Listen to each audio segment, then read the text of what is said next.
próceres de la comunicación política de nuestro país. Sociólogo, publicista, hace más de medio siglo que comenzó, aunque no se le note, a combinar el campo político y el de la publicidad de una forma que no tenía precedentes en Uruguay. Trabajó en la fundación del Frente Amplio en 1971, pero también en la campaña de Sanguinetti en el 94. Fue jefe de campaña de Mujica en el 2009, pero una década después también acompañó a uno de nuestros principales referentes, Santi, como fue Ernesto Talvi. Para hablar del Mujica candidato, sí, claro está, pero también del rol del publicista en esta época por ahí más rica en músculos que en propuestas, recibimos hoy en Todo por la Misma Plata a Francisco Pancho Vernazza. Pancho, gracias por venir. Un honor. Se aplaude, bien. Un honor. Arrancamos bien. Antes que nada, un saludo a otro amigo de la casa que también nos visitó hace relativamente poco, como Daniel Mordecki, que fue... Un nexo, digamos. Más que el nexo, fue la razón por la que hoy Pancho está acá entre nosotros, porque vino engañado, ¿no? Seguramente. Le dijeron que había grandes premios y todo, ¿no? Daniel le dijo que era bueno el programa. Daniel es un gran mentiroso por naturaleza. Exacto. Entonces... Como el hijo Gavilán, vamos a decir. En la misma línea. Sí. Francisco, vamos a arrancar un poco por el final. ¿Cuán de cerca seguiste el último ciclo electoral que terminó la semana pasada o terminó hoy con el sorteo ahí en San Bautista? Sí. A ver, ¿entendés por ciclo todo el ciclo? Todo el ciclo, desde las internas. Claro, desde la campaña previa a las internas hasta ahora. Y lo seguí con atención y siempre, como me sucede desde hace tiempo, en medio de varios coqueteos simultáneos, o sea, en poligamia de posibles clientes políticos, con los cuales no es fácil llegar a acuerdos cuando es un trabajo mayormente no remunerado, es decir, no estamos hablando de guita, por lo menos no estamos hablando de guita principalmente, estamos hablando de cómo armar equipo en una cosa con cierta complejidad. Entonces, trabajar para un cliente implica no solo decir, bueno, y a ver de dónde sacamos la foto y cómo hacemos la narración y qué canción hacemos. Significa compartir discurso político. No todo el discurso político, ¿verdad? Los discursos políticos siempre pueden tener un mismo discurso político en esencia, puede tener varias formulaciones distintas, y algunas de estas formulaciones distintas pueden tener, a criterio del asesor, impacto también diferente. Entonces, te metes en un territorio en que el actor político siente que, bueno, estás incomodando y ¿quién te crees que sos, vos que venís de la publicidad o de la comunicación, para decirme a mí lo que tengo que hacer como político? Entonces, a menudo hay más coqueteos que yo diría matrimonios consumados. Tipo touch and go, tipo por cosas concretas y por cosas concretas y por cosas de onda y por cosas de química, digamos, porque, como yo te digo, yo no soy solo un profesional que está buscando clientes, cosa que está muy bien, sino soy un tipo también con vocación por la política. Toda mi vida he dicho, o toda mi vida no, muchos años de mi vida he dicho, que yo no soy político porque soy cobarde, porque la política en sí mismo es un oficio cruel y sangriento, y entonces, como no estoy dispuesto al cruel y sangriento, pero me gusta mucho la política, practico política desde estos roles de asesor. Me doy los gustos a menudo de levantar mi propio discurso cuando puedo colarlo sin que mi cliente y candidato lo recibe. Y eso te da también más libertad, supongo, de estar claro, y eso da más complicaciones para que las contrapartes aceptan. ¿Verdad? Corcovean. Digo, yo tuve una... Y se arman cosas, ¿viste? Yo tuve, te diría, por meses conversaciones con Yamandú, salteadas.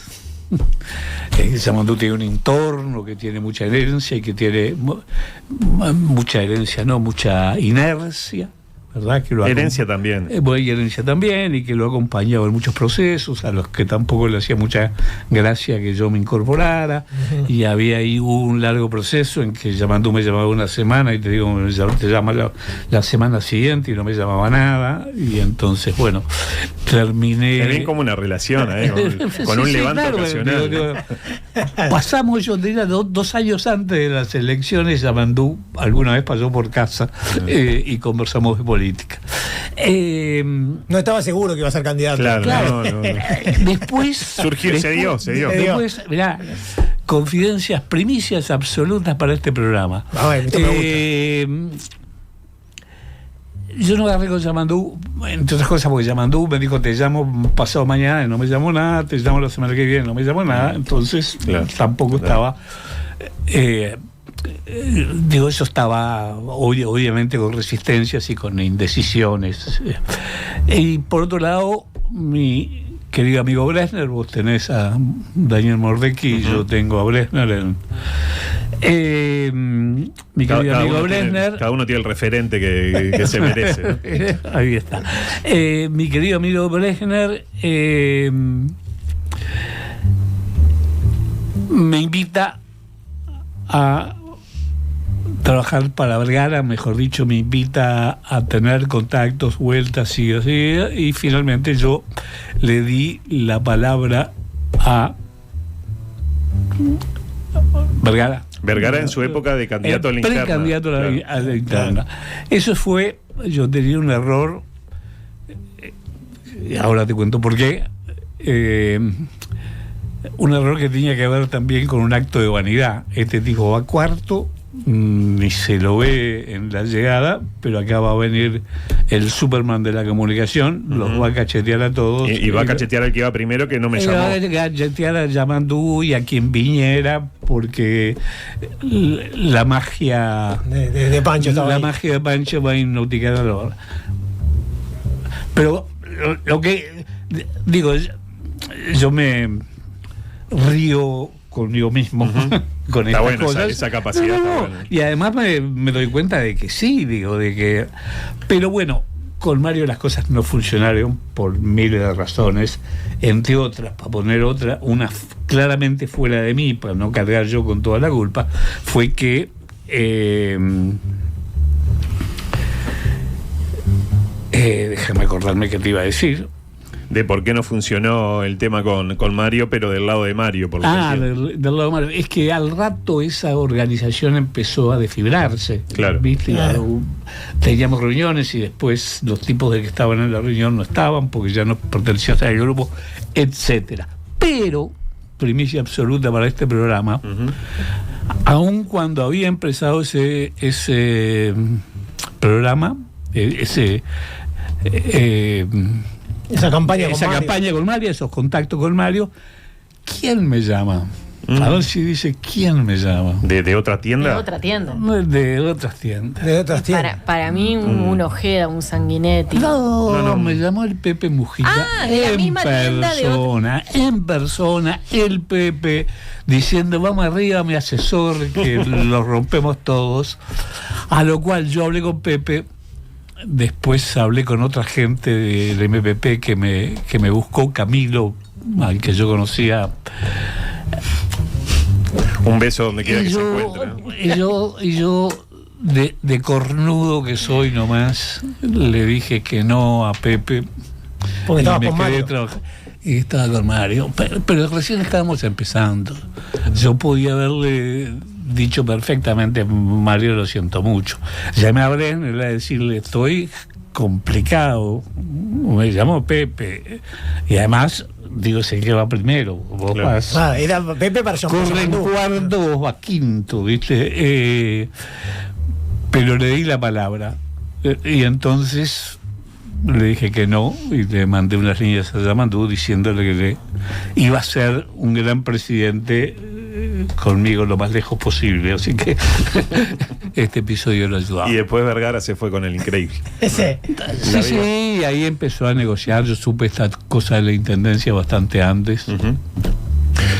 Francisco, hoy te proponemos hacer un repaso para la gente que por ahí no está tan al tanto de tu carrera alguno queda todavía, porque has estado en muchos medios últimamente, un repaso vinculado a las campañas políticas de nuestro país y tu vínculo con las mismas, y para eso le voy a pedir a Beto que nos ponga el primer audio. Igual él creo que la canción la conoce, la debe conocer, ¿no? Para situarnos hace 50 y pocos años. Adelante, música, por favor. Estamos viendo, mira, ayer estuve haciendo un repaso. Vos sabés, Santi, que me gusta repasar listas viejas. Encontré una de tu viejo, Sí. que yo le colecciono listas del padre. Yo guardo todo. El que guarda siempre. Se lo tiene. mando a mis hermanos. Claro. Francisco, igual si te molesta, no es necesario que lo tengas ahora, después yo te aviso. ¿Cómo era participar de una campaña política en ese Frente Amplio recién formado en el 71?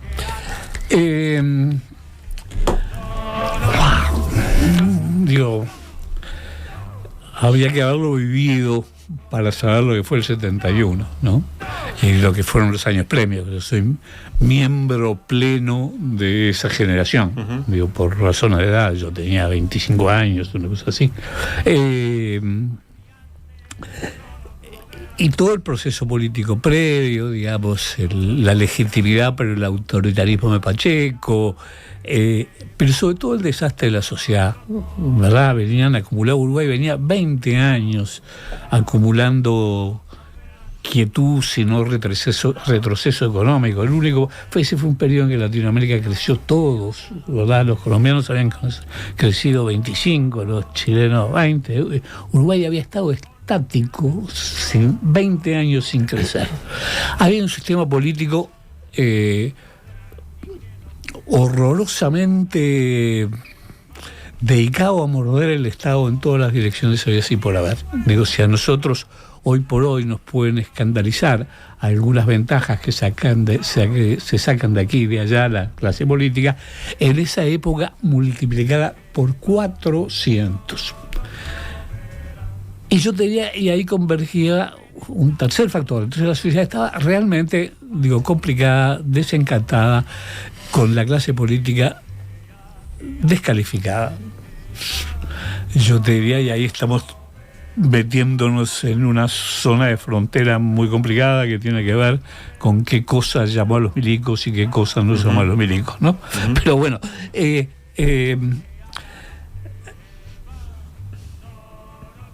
todo ese Uruguay que clamaba por un cambio y que había perdido por completo la confianza en los partidos y en sus actores.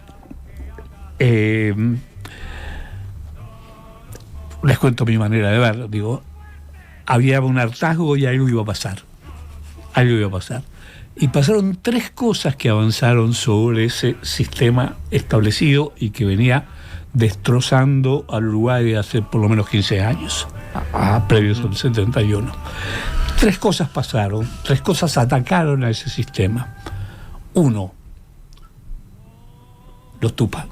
Es decir, la idea de la insurrección armada, cosa que parecía una cosa absurda e imprevista para el Uruguay. Se necesitaban, se supone, sierras, montañas y bosques para poder tener una guerrilla donde te ibas a esconder en Montevideo. Bueno, los Tupac fueron los grandes inauguradores, por lo menos para América Latina, de la guerrilla urbana. Entonces, por ahí surge un ataque, un grupo político que dice: esto no se arregla más con votos, esto se arregla a los piñazos. Los Tupac atacan el sistema. Por otro lado, la política, el resto de la política, lo que se llamaban los partidos de ideas, que venían también, muchos de ellos, como el Partido Demócrata Cristiano, ex Unión Cívica, desde el fondo de los tiempos, el Partido Socialista, que tenía su historia desde, ¿cómo se llama el viejo Partido Socialista? De Emilio Frugoni, el Partido Comunista, que también tenía 40 años, siguiendo todas las evoluciones, más algunos actores en particular, algunos disidentes como Michelini, ¿verdad? Y Rodríguez Camuso. Es decir, hay también una propuesta política única, ¿verdad?, de que esos 5 o 6 agrupaciones políticas independientes, algunos con larga historia y otros con menos, dijeran vamos juntos porque esto no puede más. Y ese fue el Frente Amplio, ¿sí? Y el tercer ataque fue el de los milicos, que ganaron. Fueron 3 grandes objeciones al sistema instalado.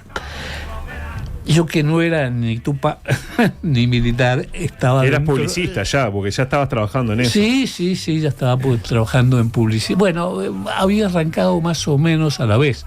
Mi primer trabajo fue como periodista en Ceusa, siendo muy jovencito. Ceusa tenía 2 diarios, La Mañana y El Diario. Ahí fue mi primer trabajo, y después yo pasé a un diario nuevo que se inauguró, que tuvo un buen impacto en su época, que se llamaba BP Color.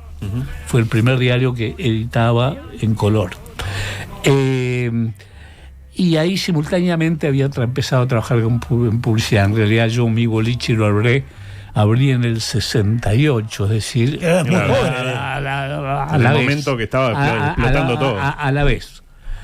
Y entonces, bueno, yo quería hacer cosas, todas las que pudiera, y terminé, porque tenía infinitos amigos en todo el circuito de otros frentes del Frente Amplio, digamos. Tenía amigos por razones de contemporaneidad en todos lados. Samuel Blixen era mi compañero de escritorio en BP Color, y yo soy el padrino de su hija más chica. Así, para ponerte un rango de amigos, te imaginas en otras direcciones. Entonces, ahí había un personaje interesantísimo que se llamaba Amanecer Dota. ¿Alguien lo tiene registrado? No, yo no. Es injusto. Un gordo, encantador, director de Galpón, uno de los directores de Alternativa de Galpón. Siendo muy chiquitín se fue a Cuba y terminó como director general de Teatro de Cuba. Después quiso salir, te estoy hablando de los 60, 60 y algo. Amanecer, que obviamente con ese nombre era hijo de anarquista. Amanecer fue a la Cuba, después resolvió irse de Cuba y se fue con su familia a vivir a Costa Rica. Y después vino para acá. Entonces, él estaba en el centro de la cosa cultural, digamos, ¿no? Ahí estaba toda la Facultad de Bellas Artes y todos los artistas independientes, todos tratando de ayudar y mandando logotipos y mandando cosas. Entonces... Amanecer tenía una pequeña agencia de publicidad. Había en esos momentos armado una pequeña agencia de publicidad. Y bueno, de ahí nos conocíamos. Entonces, bueno, me convocó.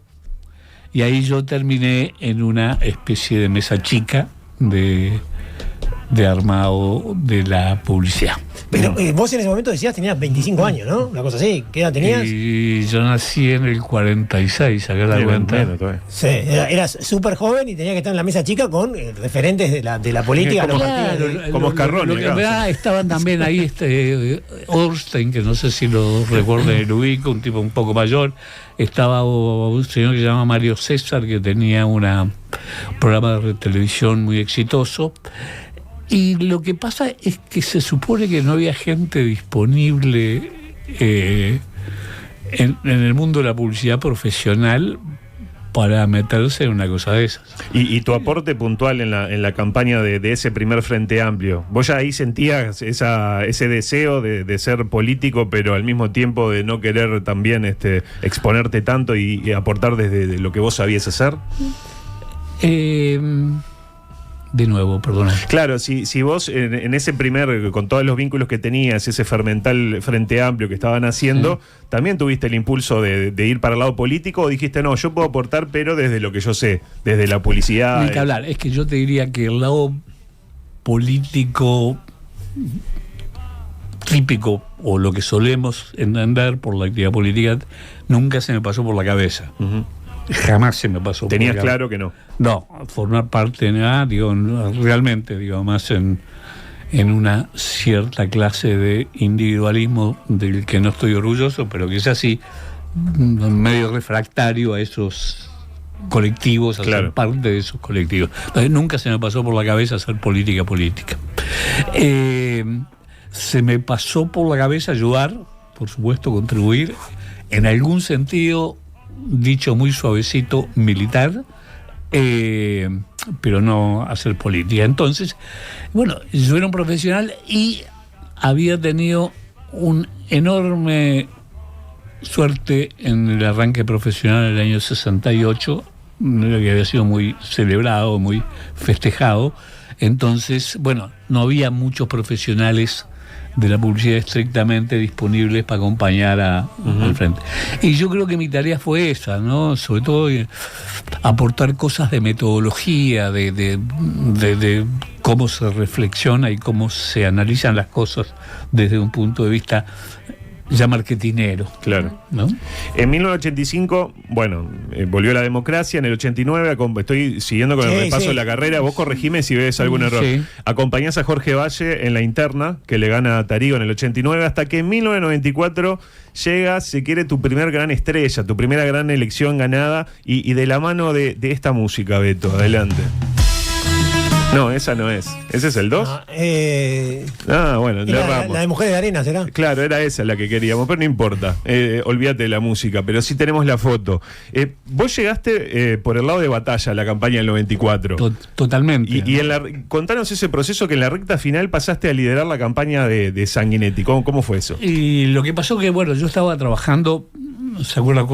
En ese proceso, Sanguinetti y Batalla eran la fórmula, claro, presidencia, vicepresidencia, pero después las listas de senadores mantenían su independencia. Claro. Es decir, la 99 seguía con Batalla, primer candidato a senador, y rivalizaba con los otros lemas, listas o sublemas. El Foro Vallista, en fin. Claro, Vallista, Pachequista. Sí. La Cruzada 94. Exacto, todos esos. Entonces, bueno, la 99 me contrató, Batalla me contrató, trabajamos unos cuantos meses, proponiendo la candidatura de la 99, el vote al Senado de la 99. Ahí yo ensayé algunas cosas que trajeron lío, que fue resumir la propuesta de la 99 como Sanguinetti, es decir, el campeón del mundo, Sanguinetti bien rodeado. Sanguinetti bien rodeado. Por Batalla y su equipo de gobierno. Con eso arrancamos y con eso movimos, y al rato, Sanguinetti intervino por decir no. Entonces tuvimos que rebobinar, no me acuerdo qué pusimos, pero yo me quedé muy desilusionado porque estaba convencido de que era un negocio, que iba por ahí está. Pero bueno, tratamos de hacer las cosas lo mejor posible. Manejamos una hipótesis que no sé si es correcta, es que, bueno, si no nos dejan jugar por este camino, juguemos por el camino de nadie más sanguinetista que nosotros. Es decir, vamos a hacer el himno a Sanguinetti más espectacular y convincente posible. ¿Querés votarlo a Sanguinetti? Bueno, esta es la manera de votarlo. Y no fue un éxito eso. Votó muy mal, votó con 28.000 votos, había votado como 70 la vez previa. Eso fue un desastre. Pero afortunadamente para mí, que tenía la culpa de los errores cometidos durante la campaña de Batalla, que no sé si había alternativa. No era una campaña fácil para Batalla. No, era muy difícil, claro, porque los colorados no le perdonaban haberse ido, claro, y a nada menos que al Frente Amplio, y volver desde el Frente Amplio, eso ya era una bolsa difícil de cargar. Y muchos nuevos espacistas no le perdonaban haber vuelto al Partido Colorado y se quedaron afuera, ¿no? Claro. Con Michelini. Exacto, se quedaron por otro lado. Entonces, tampoco sos mago. Claro. No, era difícil esa. Absolutamente. Pero aunque no seas mago, lo digo con toda convicción, de verdad, yo sostengo que hay un 4 o 5% desempates en el que vos podés tener una 4 o 5% interesante. como publicidad, ¿no? Pero aún así terminaste de asesor principal al final. Bueno, lo que pasó es que en un momento Sanguinetti, que había arrancado con una diferencia abismal en las encuestas, porque venía el presidente, había tenido una presidencia valorada, era un tremendo personaje. Lo entran a acercarse, claro. En las encuestas. Claro, se le entró Volonté a acercársele y en el momento y el frente también, claro. En el momento lo cruzó. El frente estaba más todavía más fuera de juego, y pescaba en otro lado, por ahí. Del juego principal. Ahí está. Y entonces Volonté lo entró a pasar y entonces vino el pánico en el partido y en las listas, pánico que siempre es mucho mayor en los entornos que en candidato mismo, porque los entornos se están jugando sus posiciones en el gobierno, las listas del Senado, su laburo en el futuro gobierno, en el futuro gobierno. Entonces esto genera un lío que ya no es la protesta individual o el análisis individual del candidato, sino es un entorno de probablemente cientos de personas que se empiezan a alborotar y a decir esto no funciona y la publicidad está mal. Esa es la teoría. Eso era muy difícil de meterse porque eso lo estaba manejando el hijo de Sanguinetti y el hijo de Blut, que habían agarrado una teoría que, bueno, yo creo que después que ese mismo proceso demostró que era equivocada, tan equivocada como la mía de batalla, era equivocada la teoría de ellos para Sanguinetti, porque la idea es que a Sanguinetti había que suavizarlo y entonces empezaron con cosas románticas. ¿Te acordás que había unos spots que se agarraban de la mano, unos amantes y qué sé yo? Claro, mismo la canción esta que estábamos escuchando ahí está, es rara. Todo eso y vos ahí llegás y decís Sanguinetti. En esa época, en broma, que pretendían feminizar a Sanguinetti. Depilarle la ceja. Tarea absolutamente imposible, ¿sí? Claro, empezando por la ceja. Claro, y además porque es un tipo, ¿viste? Sí. Ya como ¿no? Claro, ¿viste? Bueno, y respecto a es un guapo de los 50, claro, ¿no? Sí, claro. de la vieja era. En algún momento sobre Sanguinetti dijiste que era muy sagaz, muy intuitivo, pero que en general te daba poca bola porque como que no confiaba en los publicistas. ¿Era realmente así? ¿Vos te sentís menos partícipe de ese triunfo que de Lo otros? que pasa es que Sanguinetti, como digo, Sanguinetti y el entorno. Sanguinetti tenía muy poca aprecio de la publicidad y más bien la convicción de que no servía para nada. Claro, la publicidad. Lo que servía era la política, los medios. Bueno, pero si es verdad lo que decías vos del 5%, él ganó por menos del 5%. Yo digo que no, que en definitiva en campañas más o menos normales, en competencias entre competidores más o menos parejos, bueno, la campaña puede nivelar un poco, no transforma eso, no transforma un tipo, viste, si arrancan parejos las encuestas, uno no saca el 70 y otro el 30. Claro, sí. Eso no pasa ni con Mandrake, ¿no? Si es que saben quién es Mandrake. Claro, sí. No tenemos amanecer notas, ¿no? Pero Mandrake están sí. buenos conocedores del pasado. De la magia internacional.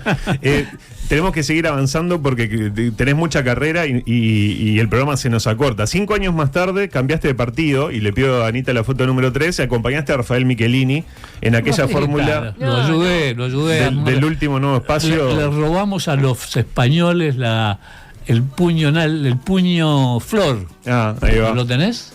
No, quedó fuera, lamentablemente por el recorte. Precioso. El vice. Que todavía estaba con Pablo Mieres, claro. Era del PSOE, lo paramos alevosamente. Bien robado. Bien robado. ¿Cómo fue pasar de trabajar con el candidato ganador a hacerlo con uno que por ahí no tenía como objetivo real ganar? Y yo te diría, tenía como objetivo real ganar lo que podía ganar, porque era realista que eran bancas en el Senado. Sí.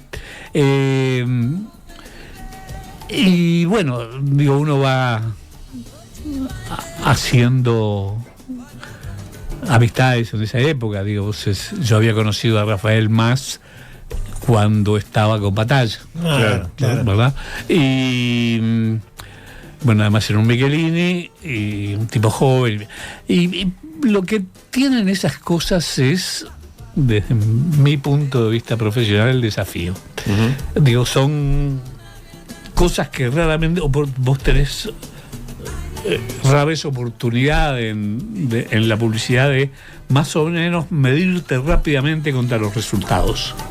La mayor parte de la publicidad comercial no sabés si funcionó, si no funcionó. Y aparte es un día, o sea... Acá ganás o perdés, digo, acá ganás o perdés. Viene el escrutinio y a llorar el cuartito. Claro. ¿Verdad? Y bueno... Menos margen para corregir sobre el resultado. Menos margen para corregir sobre el resultado, y además, como la política es un fenómeno extremadamente complejo, no solo de entender, es extremadamente complejo desde el punto de vista de cómo se construye la decisión del votante.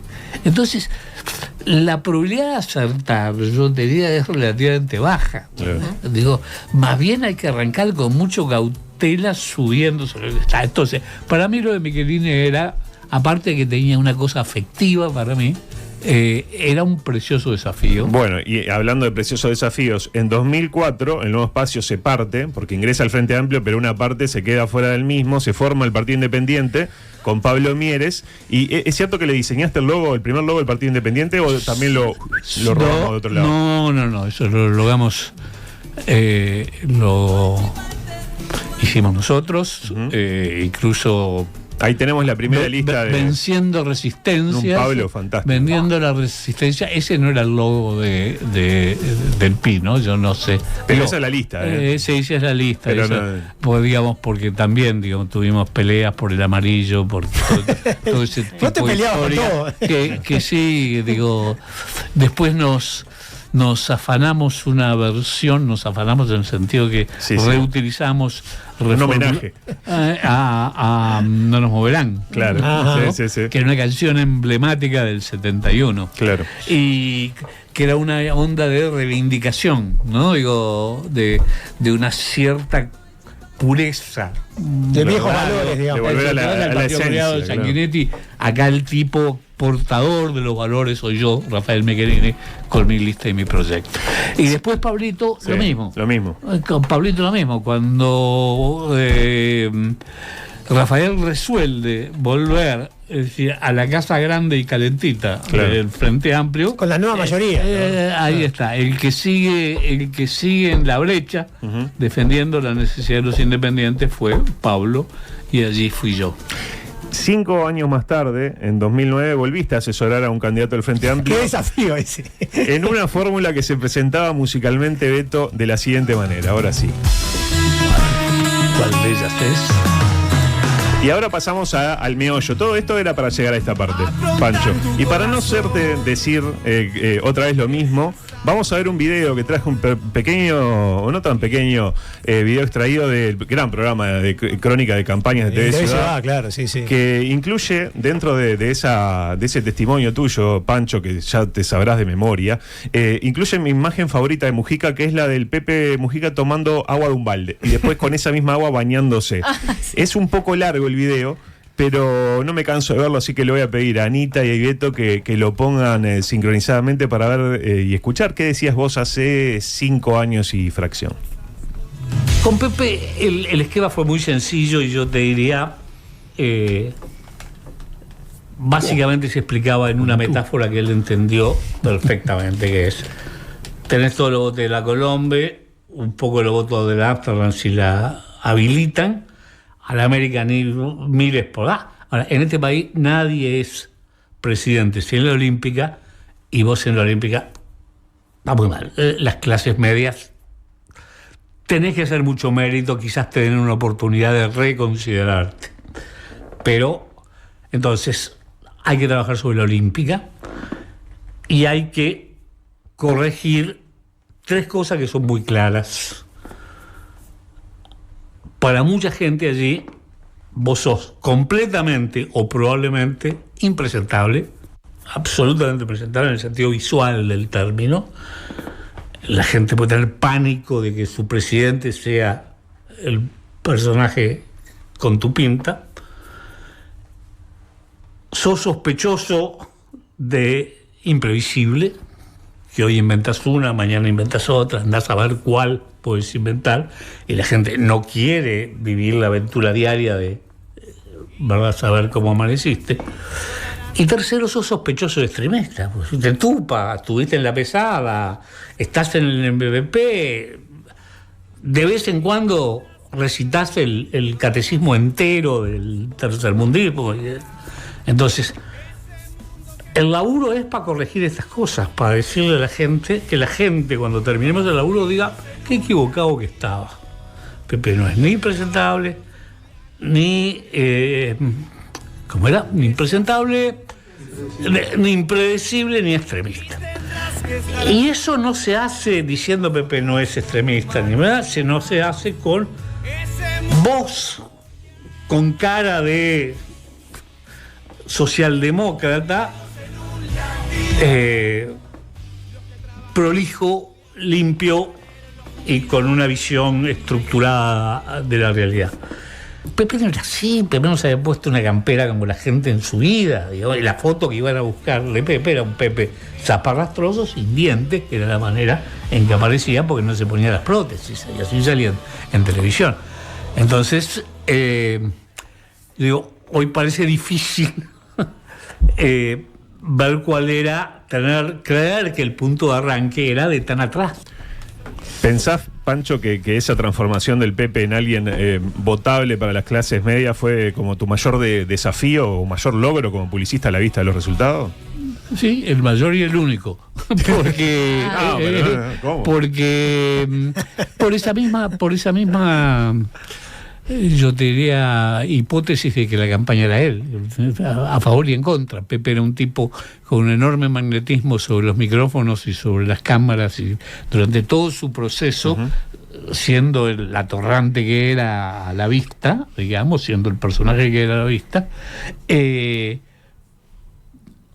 había tenido una enorme exhibición. Entonces la única cosa era había que reparar esa exhibición. No es que vos tuvieras que sacar un tipo que nunca habían visto, claro, y decir, no, tenías que reparar esa visión, conseguir que no fuera percibida como una maquillaje de campaña, y bueno, y cambiarla, ¿no? Entonces bueno, por eso te digo, era un gran desafío, pero era el único desafío, y yo te diría que fue condición.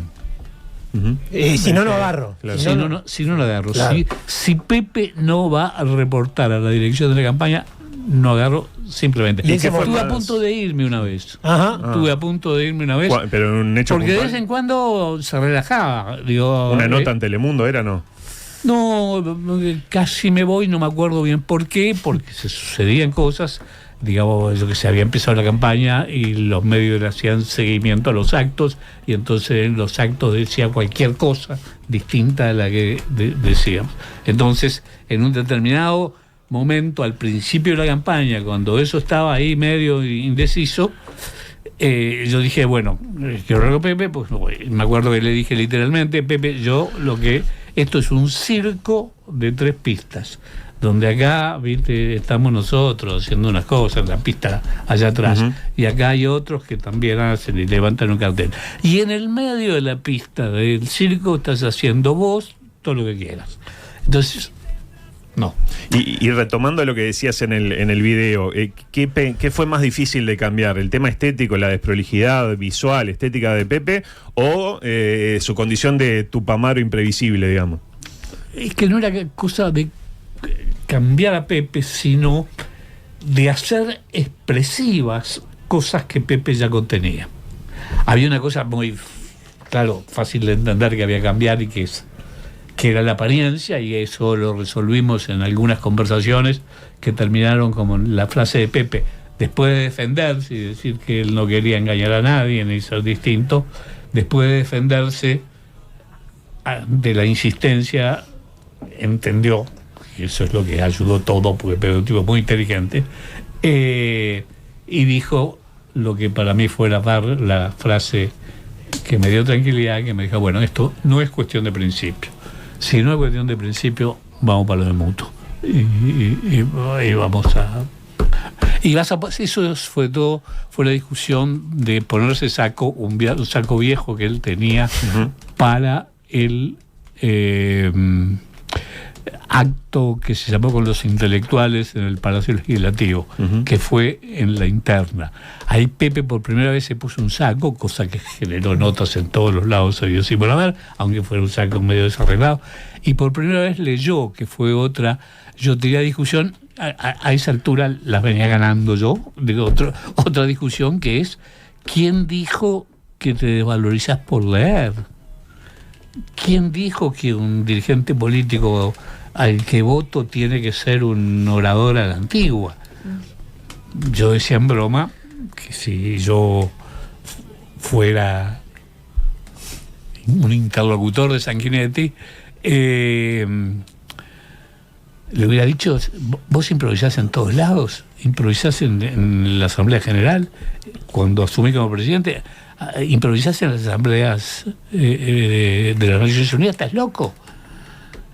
Con las responsabilidades y el tamaño de los objetivos que tenés cuando hablas, ¿por qué no medís las palabras?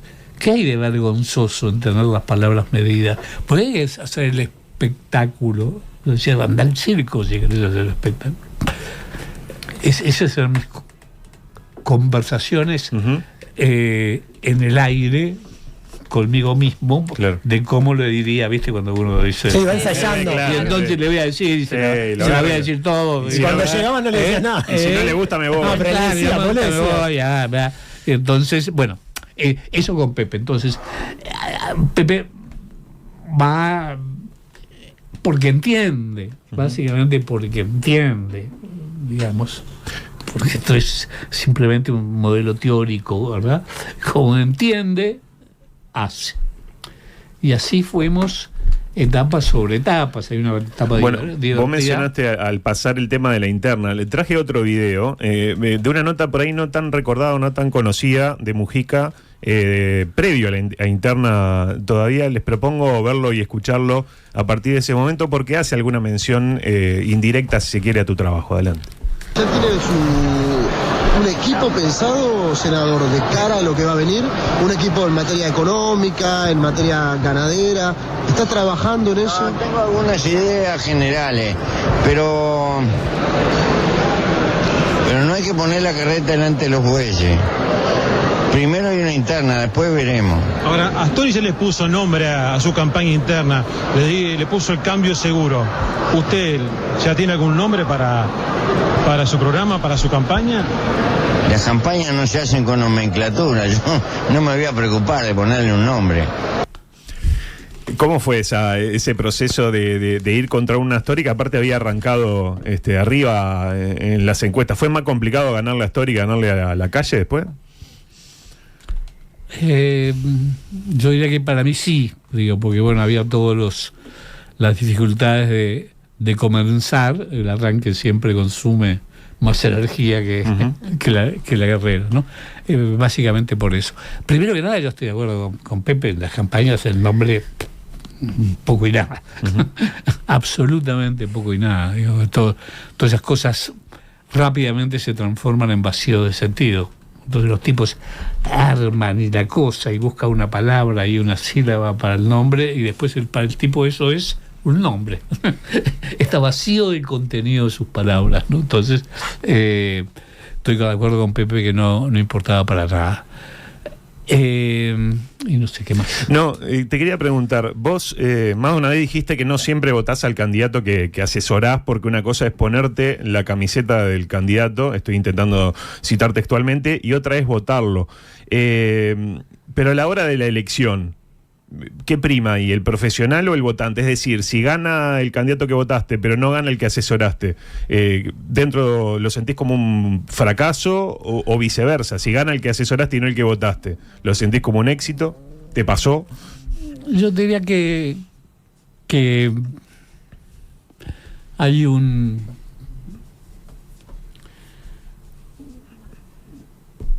éxito, un eje que va que recorre lo profesional, que va desde, bueno, qué bien hiciste tu trabajo y aquí están los resultados, que es una cosa que tiene que ver con el candidato que asesoraste, y otra cosa es un sentimiento de independencia. Yo cuando me acusan de pasteleros, no sé si tienen el término. Sí, claro. Que vas por un lado para el otro. Claro. Yo jamás laburo para nadie que no mejore el promedio de la clase política. Para mí la clase política es un paquete, y un paquete que es el que en la sucesión del tiempo mejora o desmejora en mucho las sociedades, ¿no? Uh-huh. Yo ahora, frente a los datos de pobreza recalculados en casi el 18%, y entre los estudiantes de secundaria, de los cuales casi la mitad no terminan secundaria, y entre los niños chicos, que cada uno de los cuales es pobre, el 33%, me dan ganas me imagino un cartel de esos de aire que nunca llegan a la realidad, que dice: 1 de cada 3 niños es pobre. ¿Quién le hizo esto a este país? ¿No? ¿Quién le hizo el 17% de pobreza? ¿No? Yo creo en la gestión acumulada de las clases políticas, y creo que las sociedades exitosas son las que las clases políticas fueron capaces de hacer mucho más, ¿verdad?, que en una coyuntura. Pero una coyuntura, por eso digo, bueno, yo puedo votar a alguien puedo trabajar para alguien que mejore el promedio de la clase política. Tal vez lo mejoraba, claro que lo mejoraba. Pepe lo mejoraba, claro que lo mejoraba. ¿Sí? Sanguinetti, ni hablar. ¿Y en esta última no participaste porque sentiste que por ahí te faltaba eso, o porque no se dio, simplemente? En esta última, lo que pasa es que como fracasó lo de Vergara, y ya estaba muy adelantada la cosa. Claro. Yo no iba a avisar, bueno, ahora lo de Vergara fracasó, digamos, la historia empezó, no me acuerdo, en febrero, pero fracasó, no sé, a los 2-3 meses. Uh-huh. Le voy a pedir a Beto que nos ponga musicalmente también para hablar un poco más de esta última campaña. ¿Qué te dejó? Ya capaz que como espectador, no sé si la seguiste muy de cerca. Sí, claro. De afuera uno puede decir, bueno, se trató de una campaña pobre, sin grandes hitos para recordar. ¿Vos cómo la viste? De hecho, estamos escuchando de fondo el jingle de Yamandú. Yo no sé cuántas personas se acuerdan del jingle de Yamandú. Podrían cantar más de una estrofa. Yo me sé, dame tu palabra, yo te doy la mía. Es lo que me quedó eso. Me quedó eso. Después no me quedó más nada. Sí. No fue un jingle muy potente para mí. Ninguno, ¿no? Ninguno. El de Delgado no me acuerdo de nada. No había una venezolana bailando, me acuerdo.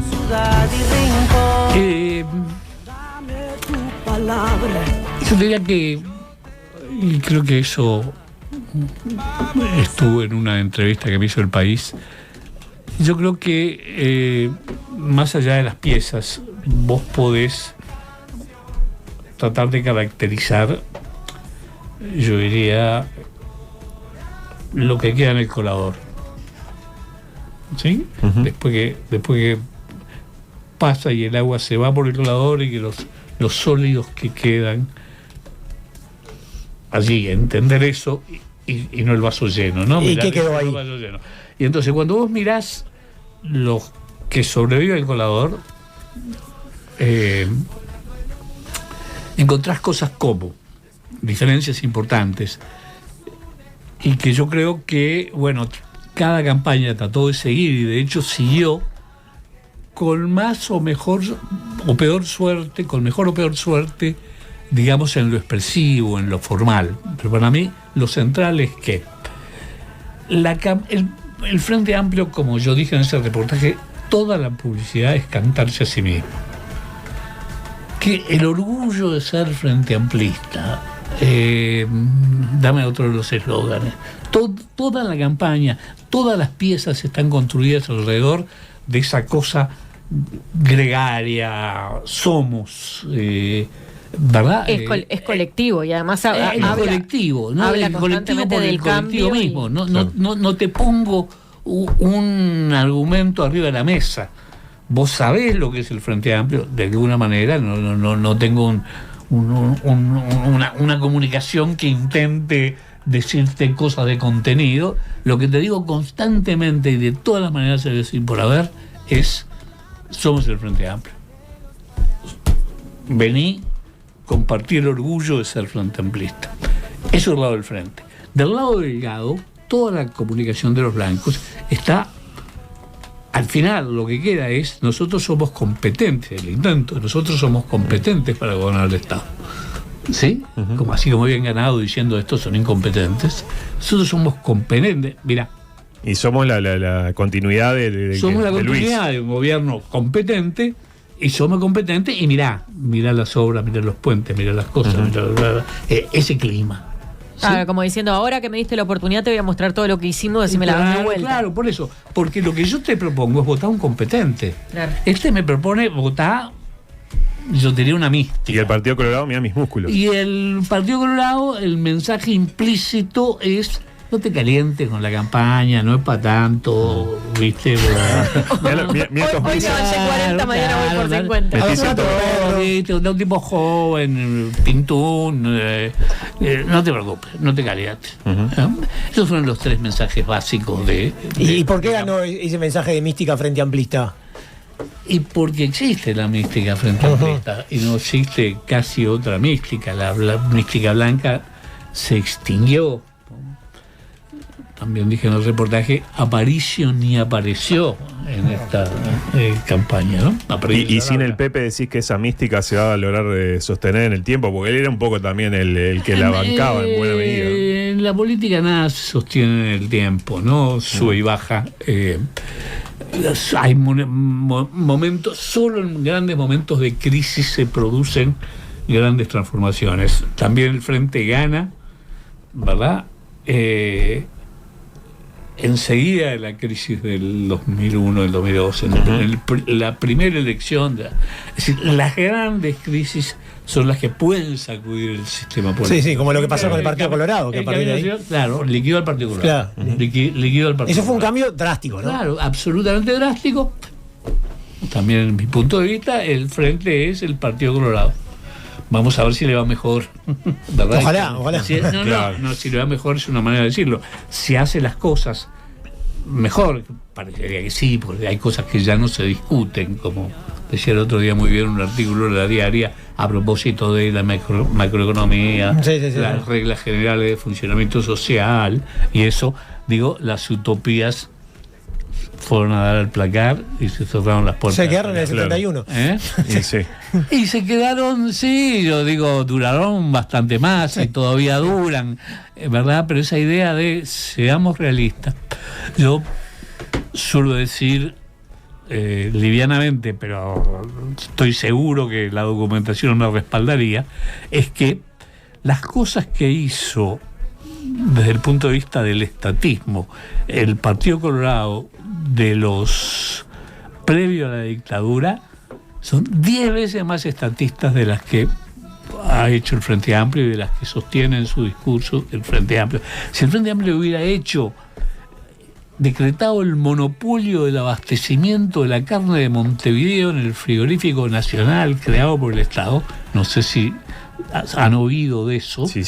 Bueno, ¿verdad? Había una medida chavista podría ser denominada ahora. Y yo no decía, claro, hoy te hubieran dicho, estás loco, eso claro. No puede funcionar así. Bueno, de esas había 400,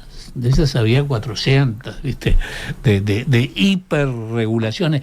El gobierno fijaba por decreto cuál era el precio del ganado en 3 condiciones: en pie, en gancho y en carnicería. Quiere decir que el precio al que vos comprabas la carne era uno que el Poder Ejecutivo había fijado para la vaca cuando estaba, o el ternero que estaba todavía vivo. ¿Viste? Es una cosa que hoy yo creo que nos parece claro. Imposible. Pero no había conexión ganadera. Vos tenías que esperar 2 años para tener una conexión de teléfono. Del Borne. Del Borne y de la historia.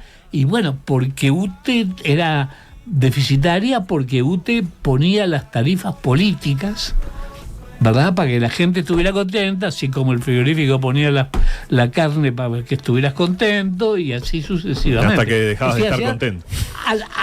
Para decirlo, yo tengo una enorme convicción, no pretendo que nadie la comparta con esta convicción. Yo creo que el kirchnerismo, que de alguna manera es una versión atrasada del vallismo de los 50, y la ves, es una maldición que transformó a la Argentina en este país problemático, ¿no? En manos de un loco a la salida de eso. Está bueno porque este es el corte para las redes sociales y ahí llegamos a Infobae y todo esto, porque le pegaste a los dos lados en la misma frase. A ver. Y claro, yo solo quería pegarle a los kirchneristas. No, pues terminamos y a los ballistas del 50. Y a Milei cobró. Bueno, y a Milei quien no. Milei se pega solo. Es ineludible. Impegable. Inimpegable. Pancho, nos tenemos que ir, pero antes quería terminar con un pequeño ping-pong, que es un clásico nuestro. Te pido respuestas cortas. Sé que a vos te gusta hablar, pero rapidísimo. Si fuera... A mí no me gusta hablar. Me traes acá y me acusás de... Tienes razón. Mirá que digo. Pero tardamos como una hora en decírtelo. No, al contrario. Si fueras jurado de todas las campañas políticas en las que participaste, ¿cuál crees que sería la ganadora? Tipo, esta fue la mejor. ¿De las mías? Sí. Y yo te diría un empate entre dos campañas muy distintas. Una que me llevó 8 meses, que fue la de Pepe, y una campaña que me llevó 4 semanas, que fue el final de Sanguinetti. Cada una por la especialidad del asunto. El largo proceso con Pepe y el pequeño sprint. Un sprint, claro. Y el pequeño sprint que había que hacerlo también. Una maratón y cambiando cosas muy radicalmente. Y si tuvieras que destacar un error puntual en alguna campaña. Varios. Yo te diría que el más importante fue ese de Batalla. Yo creo que realmente le ayudé a perder, llevándolo por ese diagnóstico de, bueno, si no te dejan ser el honrado alrededor de Sanguinetti, sé más sanguinetista que nadie. No me di cuenta que era un camino sin posibilidades. ¿Por qué dejaste de asesorar a Larrañaga previo a la interna que perdió con la calle Pou? Ahí coincidieron una ergometría mía, digamos. Y también un poco de mi falta de convicción en el proyecto. ¿Creías que la calle Pou le podía ganar en ese momento? No era lo que decían las encuestas, ¿no? También. Yo creo que sí creía. ¿Y eso pudo haber influido también en no creer en el proyecto o no? Claro, tener un poco de escepticismo sobre el proyecto, que me parecía muy indefinido. Yo sigo pensando que el guisonismo nunca existió, ¿verdad? Realmente ha sido una marca diferenciadora, pero como cuerpo de pensamiento nunca existió, ¿verdad? Y entonces, bueno, era más como un proyecto electoral individual sin, yo diría, capacidad de propagación, ¿no? El Frente y Pepe es una cosa, Sanguinetti es otra cosa, Montalvi es otra cosa, en una coyuntura de tratar de revivir un partido en extinción. Rafael Sanguinetti era una novedad, Pablo Mieres era otra novedad, ¿viste? Esto no tenía nada de eso. ¿Es más fácil vender un candidato que no votarías o un refresco que no tomarías? A ver. ¿Es más fácil vender a un candidato que no votarías, pese a que pueda enaltecer la clase política, como vos explicaste, o un refresco o el producto que sea que no consumirías? Por ejemplo, hacer una campaña a un producto que vos, no sé... Y yo te diría, si querés en términos completo de experiencia, más fácil decirle que no a un proyecto político, porque en el proyecto del refresco había guita por medio, y si había guita por medio, un profesional, digamos, difícilmente te vende hasta la mío pomelo. Me tomo todos los refrescos que hay. O sea que sea cancerígeno, por ejemplo. Por un buen cliente tomo lo que quiera. La TAB incluso, por ejemplo. Claro. Un saludo a la gente de Montevideo. La TAB, ¿viste? ¿Te acordás de la TAB? Por favor. Yo le hice publicidad a Limol. No, pero qué rico que Limol, hasta el día de hoy. Las últimas etapas de Limol. Pancho, si en 2009 te hubiera venido a buscar a Story, ¿qué le hubieras dicho? Estás al horno. Le hubiera dicho, le hubiera dado un gran abrazo, le hubiera dicho bienvenido, acá estoy para entregar todo, porque en mi modesta opinión nadie expresaba como Astori el modelo de país que a mí me parece que es el viable. O sea, tenías toda la fe para Hubiera ganarle. preferido trabajar para Danilo que para Pepe. Fuerte. Y si te hubiera tocado asesorar a Lacalle en 2009, ¿pensás que le hubieras podido ganar a Pepe también? No sé, ahí realmente no sé. Pues, según el tipo que hubiera manejado Pepe. Si Claro, el tipo hace seguro. La calle cometió muchísimos errores. Sí, La muchísimos. motosierra y todo. Muchísimos. se orienta por otra campaña, como es que acá, no sé, acabamos los campesinos, ¿verdad? A transformar el Uruguay en, no sé. Claro. ¿Es cierto que le pusiste soldado de Sanguinetti a Abdala? Sí, totalmente, con gran convicción y orgullo. Soldado de Sanguinetti, no. Soldado Del Foro Ballita. Del Foro Ballita. Por extensión de Sanguinetti. Sigue siendo igual. Claro. Le ganamos una interna de las internas del Foro a Magurno. Pa. Que era pesadísimo. De la poca derrota que debe tener nos Oscar, bajaba los pasacalles de Abdala. Pero de buena manera, me imagino, ¿no? Sí, claro. Vos mirabas la espalda igual, ¿no? Cuando le ganaste a Magurno en la interna. El chaleco ese que se compró, ¿no? Totalmente. Ganaste una elección con el Partido Colorado, ganaste una elección con el Frente Amplio, ¿te quedó como asignatura pendiente ganar otra también con el Partido Nacional? Y relacionado con eso, del 1 al 10, ¿cuán cerca estuviste de ser asesor de Luis Lacalle Pou en 2019? Muy poco, porque los blancos tienen en ese sentido una tradición, y especialmente el grupo ese, digamos al realismo, de trabajar con psicoprofesionales, pero que sean claros votantes. Que sean blancos. Que sean blancos. Y han tenido muy buenos Como un profesionales. Alejandro Weinstein, por ejemplo, Claro. que siempre nos escucha. Sí. No, ¿Quién, no sé. perdón? Alejandro Weinstein, un fenómeno. Han tenido buenos profesionales, han tenido suerte con esa teoría, que es una teoría obviamente tonta, porque vas a limitar tu, ¿no? Claro. Si es bueno, ¿qué importa quién Como vote? cuando vas a elegir un técnico que sea de la casa, ¿no? Claro. Que sea O traer un 9 que sea hincha de Nacional, y por mí, si mete goles, que sea de Fénix. Ahí está. El negro Cubillas, que ustedes no deben haber conocido, No, jugó en por Nacional favor. y en Peñarol. Claro, Y el pero defensor, perdón, salió campeón con defensor El también. defensor, bueno, y en River Argentino, ni hablar. y en Barcelona. Y seguimos. Sí. Jugó en Barcelona, no sí. me acuerdo. Sí, ¿no? No sé si me La acuerdo. última, porque Sí. no tengo que mirar la hora que es. Sí. Vos contás ahí en Crónica de Campañas que al despedirte de Pepe, en ese asado que te preparó, que según dijiste no era muy sabroso, sí, dijo, no, me hizo un asado Pepe y le Lucía quedó muy bien. me hizo una ensalada y a cuál peor, ¿no? Algo así. Sí, literalmente. ¿De dónde? ¿Cómo lo Tenemos todo. sacaste? Pepe te dijo que lo único que quería en ese momento, cuando te hizo ese asado de despedida, era dejar claro que eran amigos. ¿En qué momento sentiste o sentís que te ganaste su amistad? Y durante la campaña. Yo creo que le aprecio mucho mi compromiso, ¿no? Digo, como se dice en las películas, más allá de su deber, bueno, en compromiso con el proyecto más allá de mi deber. Yo creo que... Y después conversamos mucho y sentíamos mucha sintonía, y yo lo interpretaba bien cuando había que escribir cosas, y así sucesivamente. Como el discurso de Asunción. Como el discurso de Asunción, como el discurso del Palacio Legislativo. Cada vez que leyó, me leyó. Por supuesto, en cosas escritas en diálogo, ¿no? Claro. Pero, y creo que realmente nos agarramos afectos, hablábamos de todo. Digo, yo soy un apasionado de la antropología, y Pepe también, por ejemplo. Y una visión de la sociedad que yo creo... Yo no me animo a repetir las cosas que, por ejemplo, Pepe me dijo de la burocracia. No, ese me imagino. No me animo, te juro que Pero no un me adelanto. a repetir, porque realmente... Aparte muy calentones, muy calentones era Pepe. Claro, y veía los procesos generales, tenía una visión largoplacista de las cosas, una visión estructural del sistema. ¿Sí? Digo, no era solo un tipo con una bandera de la cosa y